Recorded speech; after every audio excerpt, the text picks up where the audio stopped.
obviously that's being addressed today. So that was one of the big points, and we need help, in a lot of spots. So didn't have a lot of depth last year, and hopefully that'll be what we get done today.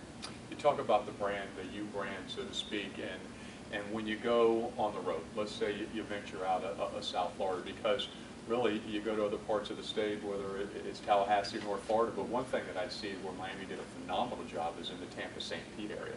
And Absolutely. you know, that for years that was thought to be another part of the country too. If you're a Miami guy, that was a big Florida State territory, and what you've done there is just off the charts. Huge emphasis to get that done. Coach Jethro Franklin and Coach Arquito did a great job with there. These guys have been recruiting forever. Put a lot of experience recruiting years up in that area, and obviously it paid off. Coach, you're also able to get guys in here early, guys that came in January. Talk about how important that is, because not only is it good for them individually, but now they can help pull the train for the other guys coming in.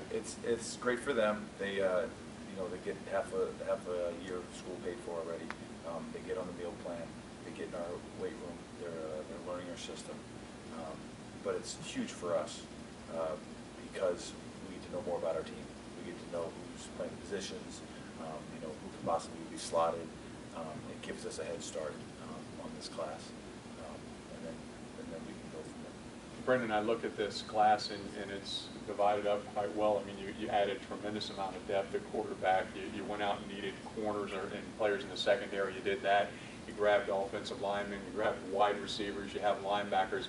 I mean, the symmetry of it is very important as well. Absolutely, yeah. There's a good balance to this class. A lot of great players on offense, a lot of great players on defense.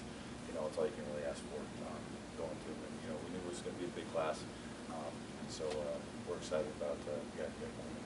How about the recruiting process? How it's changed over the years, and being in contact with the kids, and some of that. Maybe talk a little bit about the way information is. It's funny that you bring that up. About 3 in the morning when I was getting off the phone, the social network was on with the Mark Zuckerberg story, or however that goes, and Facebook has changed the way recruiting goes dramatically. I remember, I think the first time I ever used it at USC, I felt like I was in another world. So but it's a staple now. So the kids, they want to contact. They like sometimes nonverbal communication. I think with a lot of kids, right? I mean, yeah. They prefer it that way.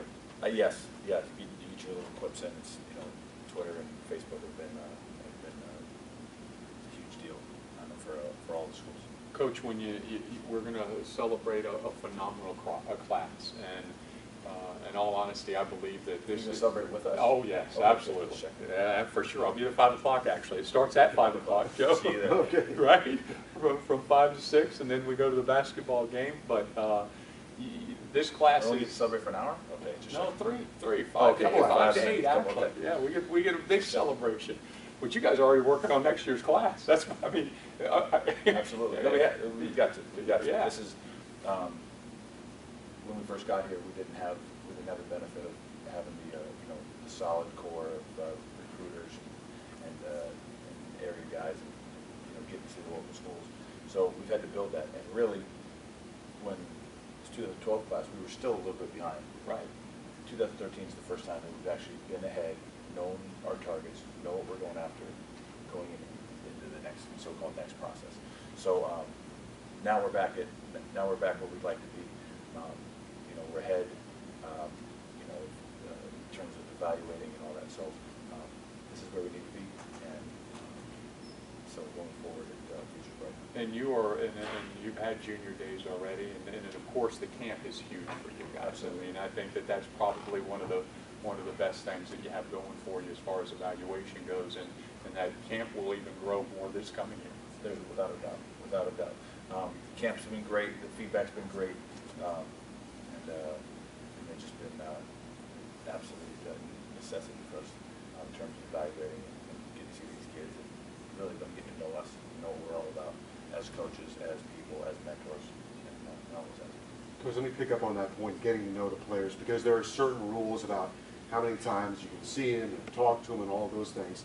And the other night we were on the road with basketball, and Coach Larinaga brought Doc Rivers in. the head coach of the Boston Celtics, and he told a story about a player on the Celtics roster. He called him in.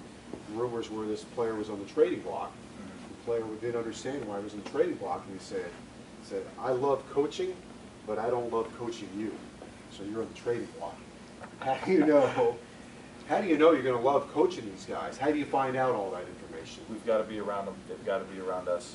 Obviously, we're limited on the times we can go see them, but really, they have as many opportunities as they'd like to come see us. There's a lot more quiet period than anything, which means the players can come on campus and visit us unofficially. But once it gets into contact periods, NCAA is very strict about the rules and how many times we can go see them, et cetera. So the more times they can be here, the better. That's one of our goals, is to get those guys here as often as they can.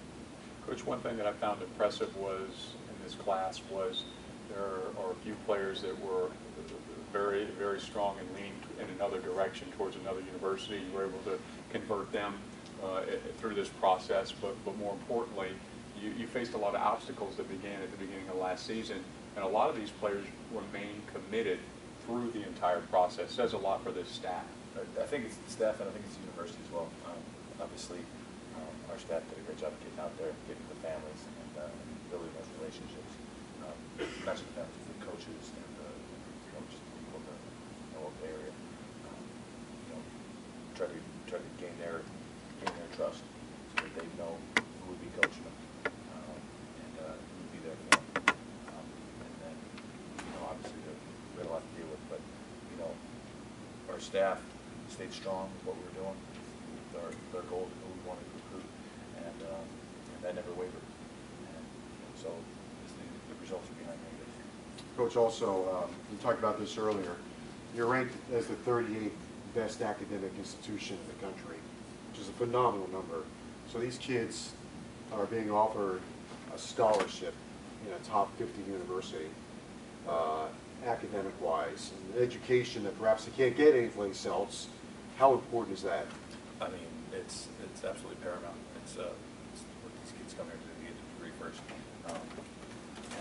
and having the support all the way to the top to President Shalala to make sure these kids are graduating. She's a good recruiter, isn't she?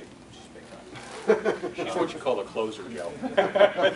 She's done a great job for us, and she wants to be involved. She loves the recruiting aspect of it. She wants to help as much as she can, and she's been phenomenal for us. Also, before we let you go, we had Coach Fisher a little bit earlier talking about the offense, second year in the offense for a lot of the players. How important do you think that's going to be? It'll be huge. We're just excited about this class coming in now. So, all right. Appreciate it. Very good. Congratulations. Good job. Yeah, congratulations. We'll celebrate for a little more than 3 hours. Promise. Promise. Okay, so.